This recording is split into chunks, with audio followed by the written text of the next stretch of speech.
Bonjour Christina de Amorim. Bonjour Anne-Noël. Merci de m'accorder quelques minutes. Merci à toi. Nous sommes au Festival du Lac en Suisse, à Collonges-Bellerive. Et nous allons parler de votre dernier ouvrage, Saudade, c'est juste? Tout à fait. Voilà, aux éditions Caplume. Caplume. Alors, est-ce que justement, dans votre titre, Saudade, et dans votre couverture, vous vouliez faire passer un message particulier à nos lectrices et nos lecteurs? Déjà, saudade, c'est un mot portugais qui veut dire beaucoup de choses, mais qu'on n'arrive pas à traduire. Et souvent, les gens viennent me voir et me disent « mais saudade, ça veut dire quoi finalement ?» Et bien, c'est justement ce que j'ai essayé de dire dans mon livre. Je voulais que ce soit empreint de nostalgie, donc c'est une vieille photo de Porto en noir et blanc. Je reviens dans le passé, dans les années 70, dans les années de dictature au Portugal. Donc il fallait quand même qu'il y ait cette empreinte du passé. Et puis c'est une histoire de femme. Et donc il me fallait une figure féminine sur la couverture. Donc ça a été un mélange de ces trois éléments. Moi je remarque surtout la touche rouge aussi. Alors, voilà. Oui. Alors c'est vrai, j'en parle souvent dans un deuxième temps parce que quand on parle de saudade et quand on essaie de la définir, on parle souvent de fado, cette musique que beaucoup de gens associent à un sentiment très triste. C'est pas toujours vrai. Pour moi, le fado, ça peut être aussi très joyeux et ça l'est. D'ailleurs, il y a une chanteuse qui est très connue, qui était en concert il n'y a pas très longtemps à Genève, qui s'appelle Marisa, qui a donné un autre élan et une autre dynamique au fado. Donc pour moi, c'était je voulais donner ce côté dynamisme par le rouge et parce qu'à un moment donné, un de mes personnages va rencontrer un Argentin. Et en Argentine, ils ont le tango. Et le tango, c'est la mélancolie aussi, c'est la fougue, c'est la passion. Et voilà, et donc c'était important, oui, cette couleur rouge, je la voulais aussi. Ouais. Très bien. Alors, est-ce que vous pourriez résumer votre livre en 3 mots-clés? Quête de racines, nostalgie, passion, j'hésite avec amour familial. Voilà. Alors, si je reprends un de vos 3 mots, le premier, quête, c'était de racines. Ouais. Est-ce que vous pourriez le développer un tout petit peu en quelques mots? Très très rapidement, oui, parce que donc, le roman est à double temporalité. Donc, comme je disais au début, on est dans les années 70, Portugal, sous la dictature. Un des personnages principaux, Anna, fuit le pays, enceinte. Et on la retrouve 30 ans plus tard à Paris. Donc sa fille a grandi, a donc 30 ans. Elle ne sait rien du pays de ses origines.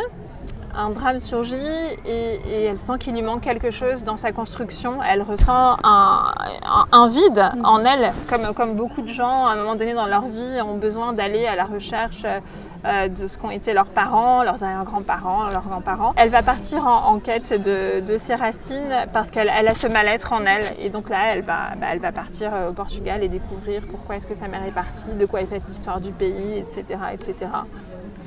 Spontanément, à qui aimeriez-vous offrir votre livre?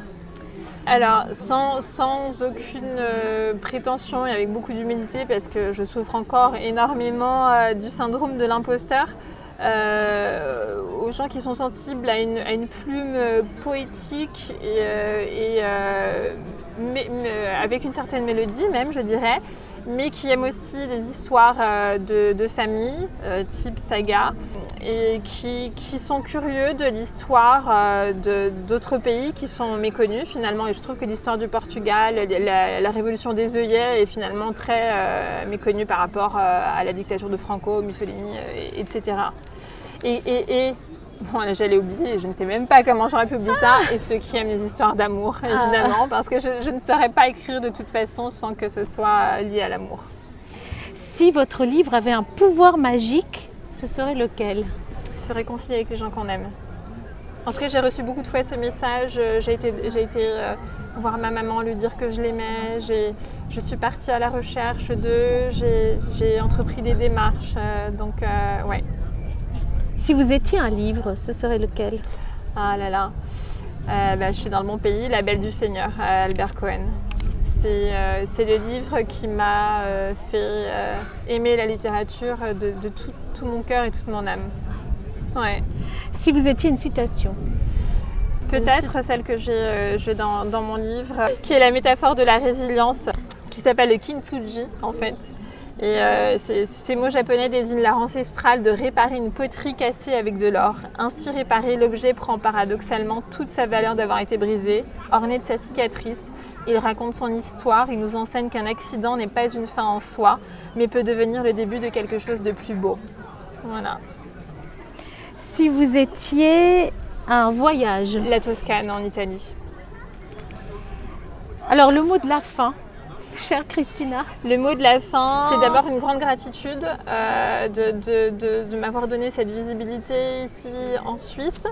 Ça c'est vraiment... Festival du Lac. Le Festival du Lac m'a permis d'atteindre vraiment un nombre de lecteurs que je n'aurais pas pu atteindre sans le festival, ça, sans aucun doute. Et sur mes projets, moi j'ai besoin de parler d'amour, je suis une amoureuse de l'amour. Et donc j'ai toujours besoin d'imaginer des histoires autour de l'amour. Et donc en ce moment, je suis en train de terminer mon 3e roman qui se passe justement en Italie, qui est également une quête de racines, mais aussi une très grande histoire d'amour. Parce que moi, l'amour m'a sauvée de certaines épreuves, une plus qu'une autre. Et c'est grâce à l'amour que je suis là aujourd'hui également. Merci beaucoup, Christina. Merci beaucoup.